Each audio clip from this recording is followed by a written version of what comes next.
네, 스틸데일리 기사에도 이미 나간 얘기지만 지난해 중국의 주요 철강사들의 실적을 보면 26개사 중에서 절반 이상이 수익성이 악화됐다, 이런 보도가 나갔어요.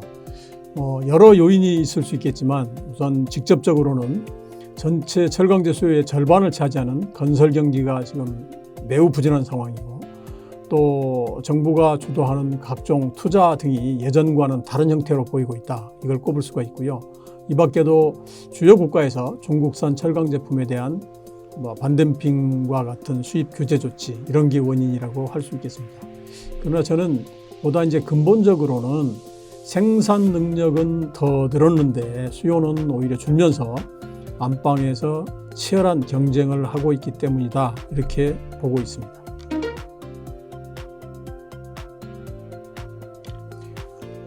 네, 구조조정 역사는 사실은 조금 오래됐습니다. 그래서 2016년도에서 18년도까지 중국 정부가 주도를 해서 노후 설비 약 2억 톤을 폐쇄를 했는데, 그 당시에 대부분 우리가 띠띠아오강이라고 알려져 있는 유도로입니다. 그 이후에 탄소 중립과 고부가가치화라는 국가 정책이 맞물리면서 다시 전기로와 스테인리스 특수강 투자가 늘었죠. 그래서 현재는 정확하게 중국의 생산 능력이 얼마인지는 아무도 몰라요. 그런데 저희 추측으로는 약 캐파는 13억 톤 정도 되고 생산은 약 10억 톤, 그 다음에 9억 톤은 내수 판매를 하고 1억 톤은 수출을 하는 이런 구조로 되어 있습니다. 당분간은 저는 이런 10억 톤 생산에 9억 톤 내수, 1억 톤 수출, 이런 구조가 고착화될 것으로 이렇게 보고 있습니다. 우리 입장에서는 보면 중국의 수출 공세가 상시 리스크가 된 셈이죠. 그래서 이에 대한 보다 근본적인 대응책이 필요하다고 말씀드릴 수가 있겠습니다.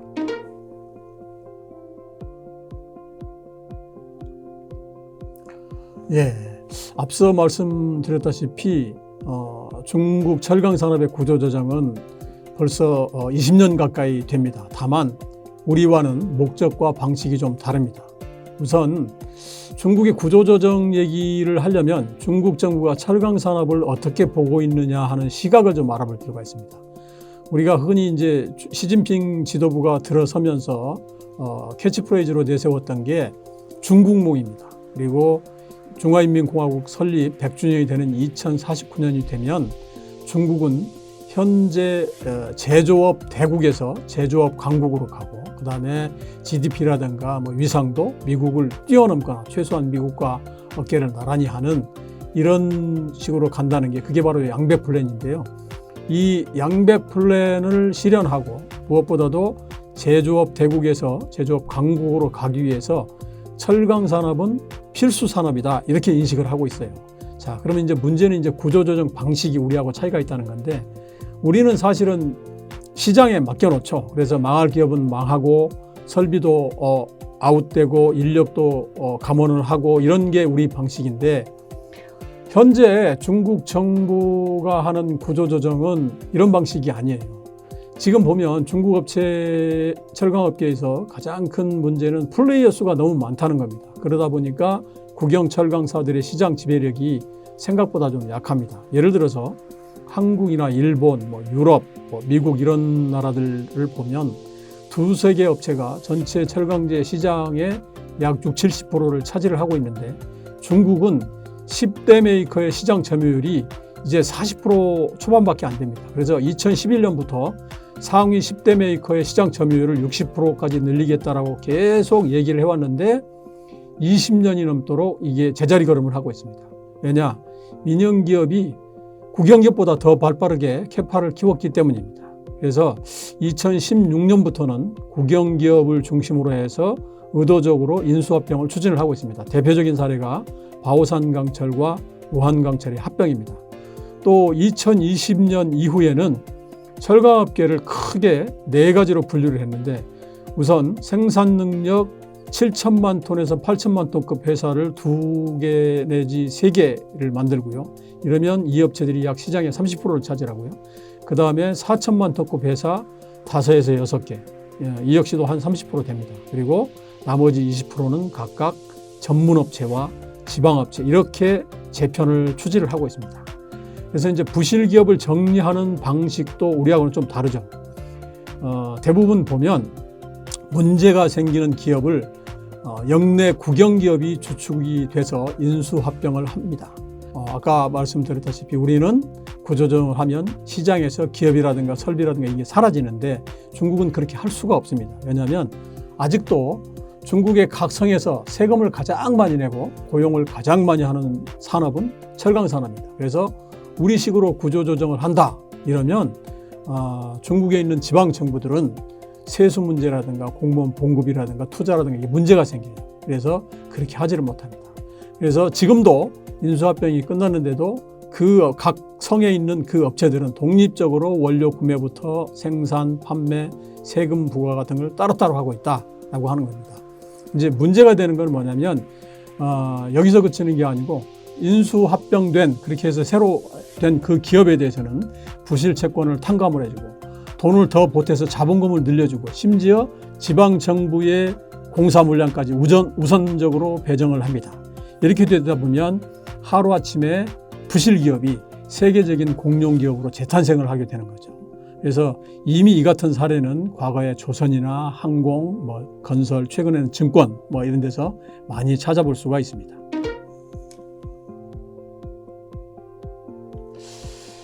저도 확인된 것이 아니라서 좀 조심스럽기는 하지만 포스코 내부에서도 일부는 수긍을 하고 있는 것으로 이렇게 알고 있습니다. 그러면 차이가 어디에서 날까 이렇게 생각을 해보면 사실 원료 구매는 우리나 중국이나 큰 차이가 이렇게 없을 것 같고요. 차이가 있다고 그런다면 우리보다는 이제 아직도 현저히 낮은 인건비, 또 최근에 자동화라든가 물류 합리화를 통한 생산성 증가와 비용 절감, 또 마지막으로는 이제 정부의 각종 보조금 이게 원인이 아닐까 이렇게 좀 생각을 하고요. 또 무엇보다도 중국 내에서 아주 치열하게 자기들끼리 경쟁을 하다 보니까 원가를 낮추는 방법을 갖다가 많이 알고 있다. 이게 저는 배경이라고 이렇게 보고 있습니다.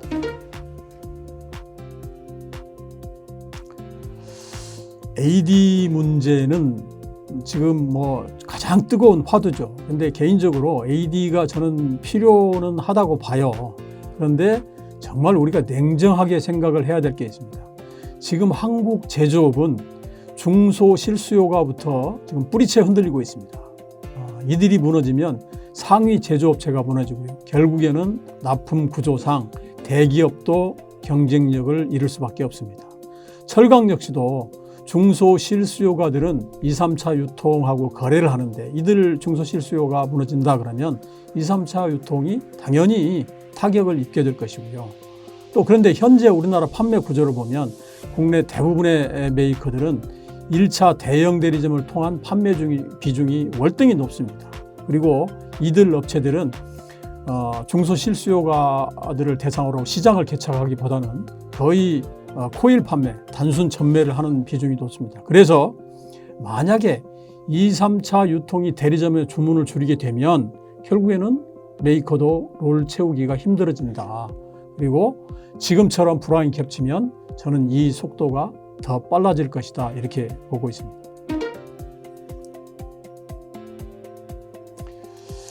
사실 수입을 저지하기 위한 AD는 저는 필요하다고 찬성을 하면서도 그러나 이게 근본적인 방어책은 되지 못한다. 저는 한시적이라고 보고 있습니다. 물론 이제 우리가 비관세 장벽을 높여야 된다 이런 얘기도 많이 하지만 이 역시도 저는 마찬가지라고 봐요.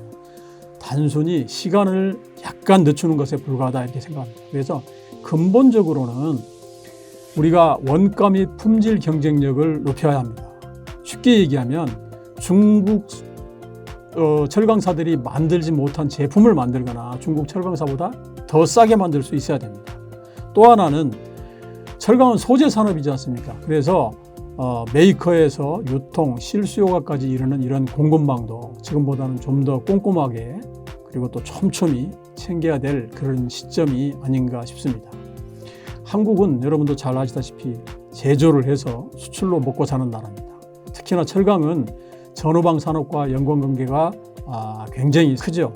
그래서 지금처럼 모든 경기가 나쁜 이런 상황에서는 또 비관세 장벽으로 인한 전후방 산업에 미치는 파급 효과가 굉장히 큰다는 점을 감안할 때는 과거의 어떤 그 정책, 전략 이런 거에 너무 매몰되어 있는 게 아닌가라고 하는 좀 생각이 들고요. 그래서 사실은 제조업의 납품 구조라든가 세금 문제, 뭐 인력 문제 이런 거는 철강업계 혼자서 해결이 안 됩니다.